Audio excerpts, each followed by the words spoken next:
그건 그런 뜻이 아니에요. 그것 뜻 강좌 116번째 시간입니다.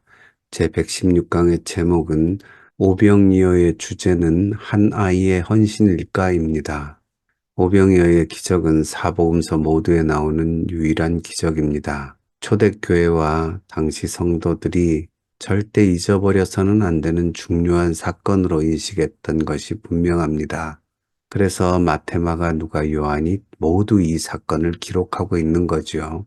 오늘날도 오병이어에 대한 설교가 꽤나 자주 행해지고 있습니다. 그런데 이 기적이 이야기 자체로 보면 상당히 신나는 기적이지만 실제로 자연 법칙을 거슬러서 이런 일이 현재 일어나는 건 아니기 때문에 기적 자체에 그 방점을 두기보다는 이 사건을 본문으로 하는 많은 설교들이 여기에 한 아이의 헌신이 있었다. 이걸 주제로 삼는 경우가 많이 있습니다. 저도 예전에 어떤 유명한 설교자가 이 본문을 가지고 이 아이의 헌신을 집중적으로 말씀하시면서 그분이 뛰어난 언변을 갖고 있는 것, 그건 정말 인정하겠더라고요.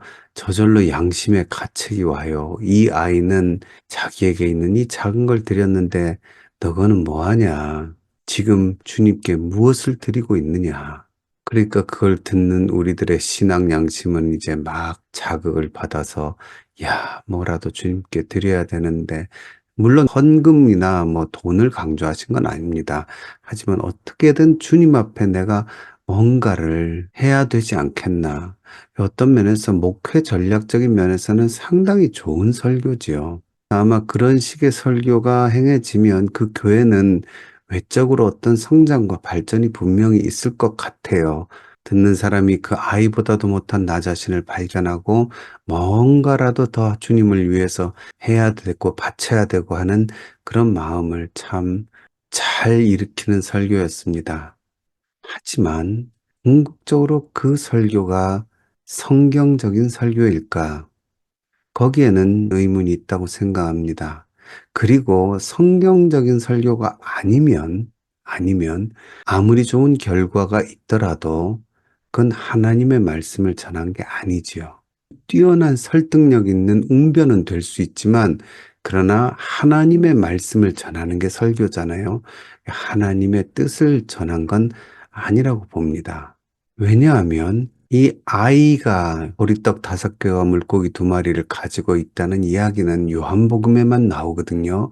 근데 요한복음이 과연 이 아이의 헌신에 주안점을 두고 있느냐? 요한복음을 읽는 성도들에게 이 아이의 헌신을 각인시켜 주려고 하고 있느냐? 그렇지 않아요. 분명히 아이의 소유였다는 것은 말하고 있습니다. 요한복음 5장 8절의 제자 중 하나고 시몬 베드로의 형제 안드레가 예수께 여짜오되 여기 한 아이가 있어 보리떡 5개와 물고기 2마리를 가지고 있나이다. 이렇게 보고를 드리죠. 요한복음이 이 사실을 기록한 것은 요한복음의 특징 중에 하나가 다른 복음서를 보충하는 역할을 합니다. 그러니까 다른 복음서에서 자세히 언급하지 않은 디테일한 부분들을 요한복음이 자주 이야기를 해요. 그래서 아마 이게 역사적인 사실이었기 때문에 요한복음을 쓰신 분의 기억 속에 있는 역사적인 사실이었기 때문에 그분이 이걸 기록을 했을 거예요. 그러나 문제는 아이가 갖고 있는 오병이어가 정말 우리가 설교에서 자주 듣는 것처럼 아이가 예수님 사랑하는 마음에서 예수님께 드린 것이라고 말할 수 있느냐, 이 본문에서.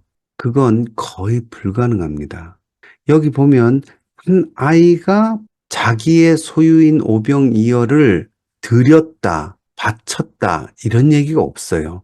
주님께 드린다든지 아니면 제일 배고픈 사람에게 나눠주라는 식의 어떤 그런 뉘앙스가 없어요. 그냥 이 아이가 오병이어를 갖고 있다는 거를 안드레가 발견했다라는 정도, 그 정도를 지금 요한복음은 보여주고 있습니다.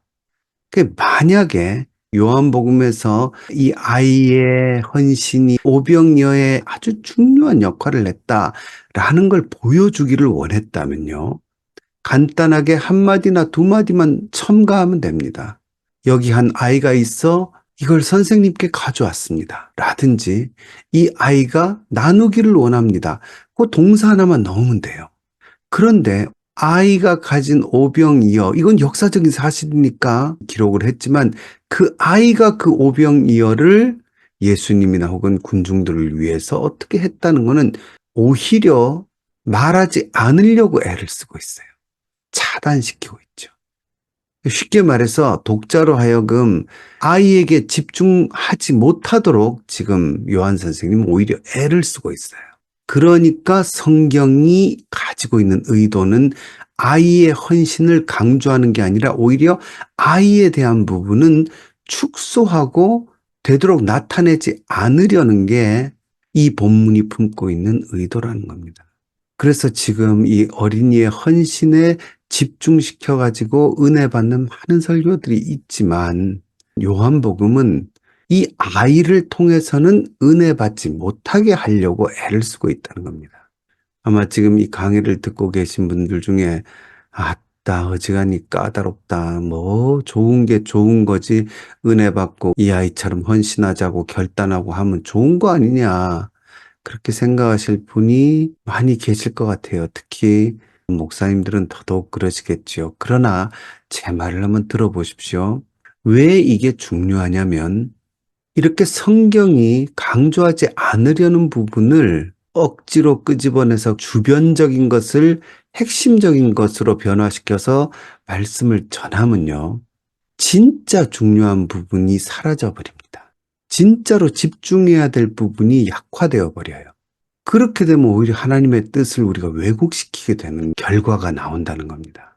그러니까 어린아이의 헌신이라는 말을 이 본문으로는 확실하게 전하기는 어려워요. 그러나 이 정도는 하고 지나갈 수 있다고 봅니다. 혹시 아이가 예수님 배고프실까 봐 갖고 왔을 수도 있죠. 상상을 해보면 그런 상상도 가능하겠지요. 라는 정도로 넘어가야지. 설교의 주제가 이 아이의 헌신이 되어서 이 아이는 그렇게 해서 진실하고 정말 희생적인 마음으로 자기의 이 귀한 도시락을 주님께 바친 겁니다 라고 말을 하는 것은 성경의 본뜻을 훼손시키는 것이라는 말입니다. 왜 제가 이걸 자꾸 강조합니까? 오병이어의 기적에 진짜 주님이 말씀하시는 핵심은 따로 있기 때문에 그렇습니다. 만약 아이의 헌신을 강조하면 어떤 식의 설교가 되어버리냐면 하나님께 뭔가를 바치고 자기의 작은 것이라도 드리면 하나님이 이렇게 뻥튀기를 해가지고 이렇게 많은 것으로 되갚아 주신다. 어떤 분이 또 재밌는 상상을 하시는 걸 제가 들었어요. 여기 12바구니가 남잖아요. 그걸 아이에게 예수님이 주셨을 거다.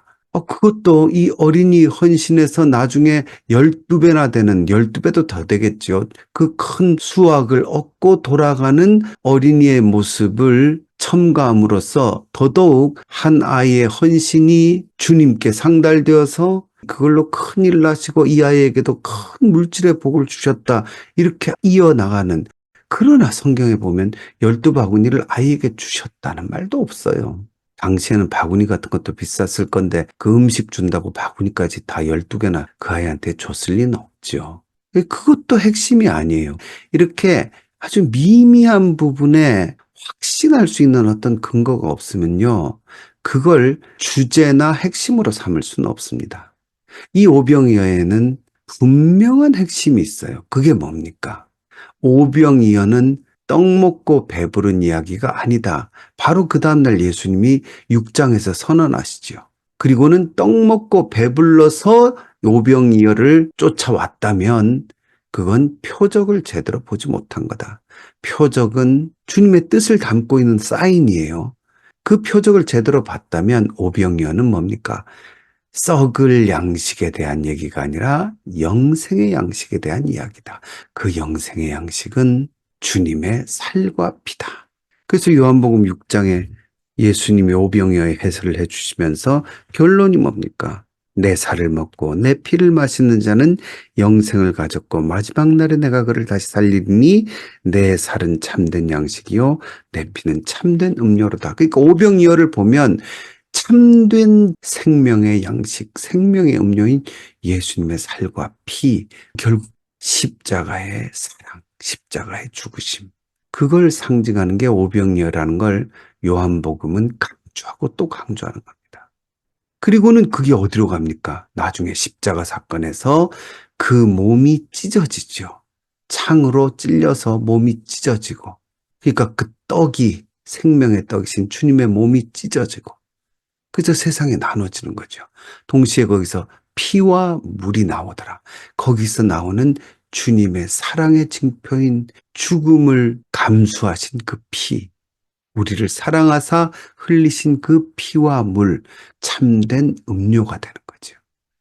그러한 이야기의 전개가 오병이어에 담긴 진짜 뜻이요 핵심입니다. 그런데 아이가 떡 5개와 물고기 2마리를 갖고 있다는 그것도 아이가 직접 얘기한 게 아니라 약간 갈취하려는 분위기도 있어요. 안드레가 그 애가 갖고 있는 걸 보면서 이야기를 하잖아요. 이렇게 분명하지 않고 확실하지 않은 부분을 주제로 삼아버리면 결국 성경의 이야기가 산으로 가버리는 거죠. 엉뚱한 곳으로 가버리는 겁니다. 그래서 오병이어 이야기가 예수님의 영원한 생명의 살과 피, 십자가의 사랑, 이렇게 가야 될 오병이어 이야기가 그렇게 사람들이 생각 안 하니까 예수님 막 야단치시잖아요. 근데 그런 오병이어의 진짜 핵심이 결국 주님을 위해 바치자. 그러면 더 큰 복을 얻는다.